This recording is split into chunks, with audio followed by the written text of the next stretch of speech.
Hey guys, welcome to all at my YouTube channel.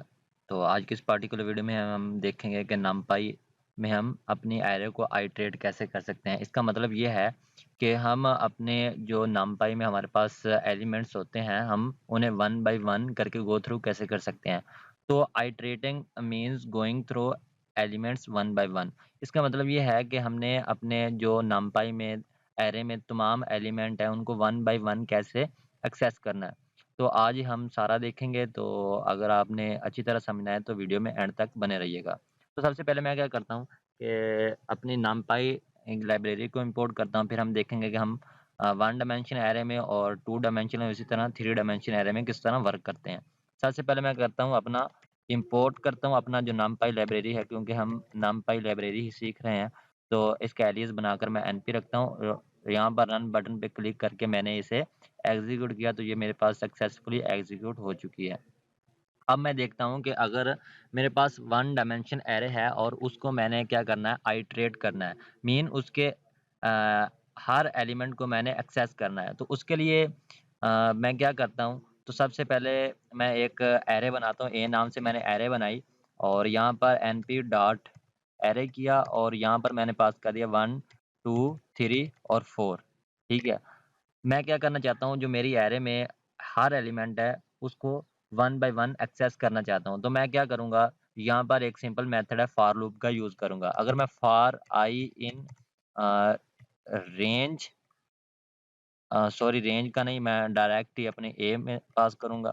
For I इन ए, ये क्या करेगा, जो मेरे पास ए में हर एलिमेंट है उसको वन बाय वन करके एक्सेस करेगा। और फिर मैं क्या करता हूँ, प्रिंट करता हूँ जो मेरा आई है। अगर मैं इसे अब एग्जीक्यूट करूँ रन बटन पे क्लिक करके, तो आप देख सकते हैं इसने मेरे पास 1 2 3 इसको कंप्लीट मेरे पास एग्जीक्यूट कर दिया है। अगर मेरे पास यहाँ पर मल्टीपल भी हों यहाँ पर, ठीक है, तो उसको भी ये क्या करेगा, एग्जीक्यूट करेगा। अगर मैं इसे रन करूँ तो आप देख सकते हैं कि इसने मेरी एरे को वन बाय वन करके जो एलिमेंट है उसको एक्सेस कर लिया है। इस तरह हम अपनी वन डायमेंशन एरे में फॉर लूप के थ्रू अपना काम कर सकते हैं। फॉर लूप के थ्रू अपने एलिमेंट को एक्सेस कर सकते हैं। ये तो है अगर हमारे पास एरे वन डायमेंशन है।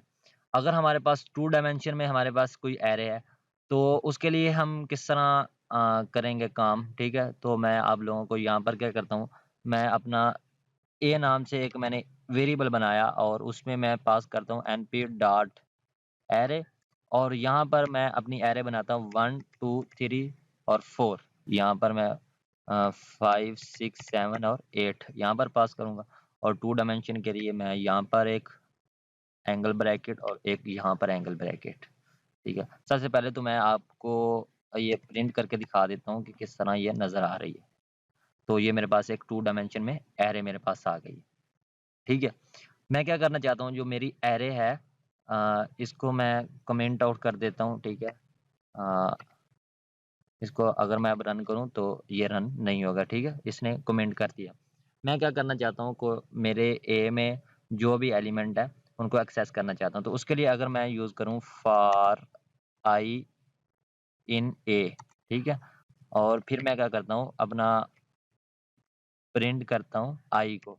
मैं अगर रन करूँ तो आप देख सकते हैं कि इस तरह पहले इसको एक कंसीडर किया एलिमेंट ये मेरे पास जो है, ठीक है। ये मेरे पास तो एक कंप्लीट एक एरे की तरह ही है, क्योंकि ये मैट्रिक्स है और इसकी एक रो है, ठीक है।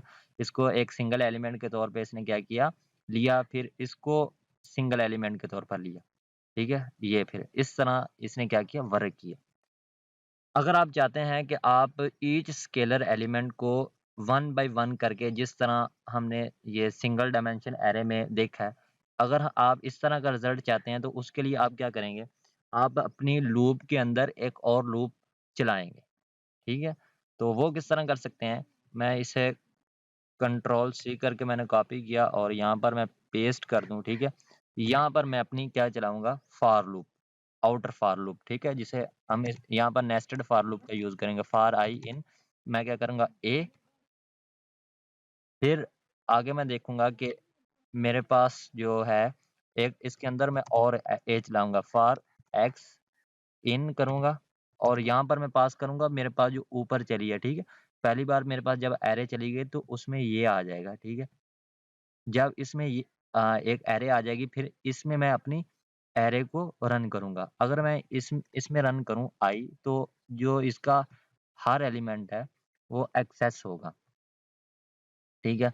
तो फिर मैं क्या करूँगा अ, प्रिंट फंक्शन का यूज़ करूँगा और यहाँ पर मैं अगर एक्स को प्रिंट करवाऊँ, तो आप देख सकते हैं कि इसने एक सिंगल मीन आप कह रहे हैं कि एक कॉलम में या आप जो कुछ कह सकते हैं, इसने हर एलिमेंट को वन बाय वन करके एक्सेस किया और यहाँ पर इसने मुझे रिटर्न कर दिए। इस तरह आप अपनी 2 डायमेंशन एरे में इस तरह आप काम कर सकते हैं। आ गया है हमारे पास 3 डायमेंशन। 3 डायमेंशन में हम किस तरह वर्क कर सकते हैं? 3 डायमेंशन में फॉर एग्ज़ाम्पल मेरे पास एक सी नाम से मैं एक एरे बनाता हूँ और उसमें मैं एनपी डॉट अगर एरे करूँ और यहाँ पर मैं अगर मैंने 3 डायमेंशन में बनानी है तो मुझे 2 एंगल ब्रैकेट्स पास करनी पड़ेंगी। फिर मैं देखूँगा यहाँ पर 1 और फिर मैं 2 पास करूँगा 3 और 4 ठीक है। फिर मैं क्या करता हूँ यहाँ पर 5, 6, 7 और 8 मैंने पास कर दिया और एक और मैं यहाँ पर पास कर देता हूँ। यहाँ पर मैं पास कर देता हूँ 9 और 10, 11 और 12। ये मेरे पास एक 3 डायमेंशन में एरे क्रिएट हो गई है। मैं अगर इसे प्रिंट करके पहले तो आप लोगों को दिखाऊँ, प्रिंट मैं सी करूँगा, तो आप देख सकते हैं मैंने एक 3 डायमेंशन में एरे क्रिएट कर ली है। अच्छा, अगर मैं चाहता हूँ कि यहाँ पर मैं सिंगल फॉर लूप का यूज़ करूँ और आप लोगों को दिखाऊँ कि ये किस तरह काम करता है, मैं यहाँ से कंट्रोल सी करके यहाँ पर पेस्ट करूँ और यहाँ पर अगर मैं चलाऊँ फॉर फॉर आई इन अगर मैं सी करूँ और फिर बाद में मैं अपना जो आई है उसको प्रिंट करवा लूँ, ठीक है? यहाँ पर आई को और इसे एग्ज़ीक्यूट करूँ तो आप देख सकते हैं कि इसने जो मेरी एक पूरी ये वाली जो मेरे पास ये कॉम्बिनेशन है इसको एक सिंगल एलिमेंट के तौर पर लिया, फिर भी आगे इसको सिंगल एलिमेंट के तौर पर लिया और आगे इसको सिंगल एलिमेंट के तौर पर लिया, ठीक है? तो इस तरह इसने मुझे रिज़ल्ट शो कर दिया। अगर आप चाहते हैं कि आपके पास पहले 1 आए, फिर 2 आए, फिर 3, फिर 4 जिस तरह हमने 1 डायमेंशन में देखा है, उस तरह अगर आप रिज़ल्ट देखना चाहते हैं, तो उसके लिए आप फॉर लूप का यूज़ करेंगे। लूप के अंदर आप दूसरी लूप का यूज़ करेंगे। तो मैं यहाँ पर आप लोगों को दिखाऊँ इसे मैं अगर कंट्रोल वी करके मैंने को पेस्ट किया, इसको मैं यहाँ से रिमूव कर देता हूँ, ठीक है? आपने एक एरे चलाई, फिर आप इसके अंदर और एरे चलाएँगे। यहाँ पर मैं करता हूँ फॉर एक्स अगर मैं इन आई करूँगा, ठीक है? जो मेरे पास ये है, ठीक है? पहली बार जब ये रन होगी, तो वो आई में आ जाएगी। तो मैं क्या करूँगा, फिर आई में जाऊँगा। आई में जाऊँगा, फिर आई में मेरे पास एक्स आएगा। उस एक्स में क्या मेरे पास वैल्यू होगी? ये वाली, ठीक है? 1, 2, 3, 4 फिर हम इस एक्स के हर एलिमेंट में जाएँगे। उसके लिए भी मैं एक और लूप चलाऊँगा, ठीक है? फॉर मैं करता हूँ for example Y in X. ठीक है? ये मेरे पास 3 लूप्स हो गए। पहले हमने जब 1 डायमेंशन में देखा था तो 1 लूप चलाई। अगर हमने 2 डायमेंशन में वर्क कर रहे हैं और स्केलर एलिमेंट को हमने एक्सेस करना है तो हम 2 लूप्स चलाएँगे, ठीक है? इसी तरह आप अगर 3 डायमेंशन में काम कर रहे हैं तो आपको 3 लूप्स अ, चलानी पड़ेंगी। इसको हम नेस्टेड लूप भी कहते हैं। यहाँ पर मैं क्या करूँगा प्रिंट कर दूँगा जो मेरा पास y है, क्योंकि y में मेरे पास एक single single main scalar numbers आ चुके हैं। तो आप देख सकते हैं कि इस तरह इसने मुझे आंसर रिटर्न कर दिया। हर एलिमेंट को इसने 1 बाय 1 करके एक्सेस किया। तो आई होप आप लोगों को ये अंडरस्टैंडिंग हो गई है कि हम किस तरह अपनी 1D और 2D और 3D में एलिमेंट को किस तरह एक्सेस करते हैं। अच्छा, आगे हमारे पास एक फंक्शन है आइटरेटिंग अरे यूजिंग एनडीआईटीआर। अच्छा, अगर आप चाहते हैं कि लूप अगर हम चला रहे हैं और आप लोगों को थोड़ा-सा डिफरेंट लग रहा है और थोड़ी-सी मतलब चीज़ें समझ नहीं आ रही और बेसिकली अगर हम लूप चलाते हैं तो कॉम्प्लेक्सिटी हमारी बढ़ जाती है, ठीक है?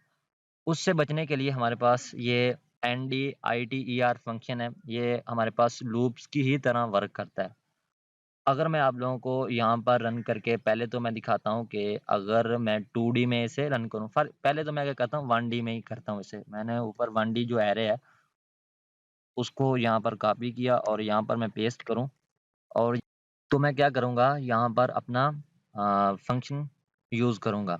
मैं अगर फॉर आई इन आप क्या करेंगे NDITER का यूज़ करेंगे। अगर मैं np डॉट nd करूँ और यहाँ पर NDITER ठीक है? और उसमें मैं पास कर दूँ a ठीक है?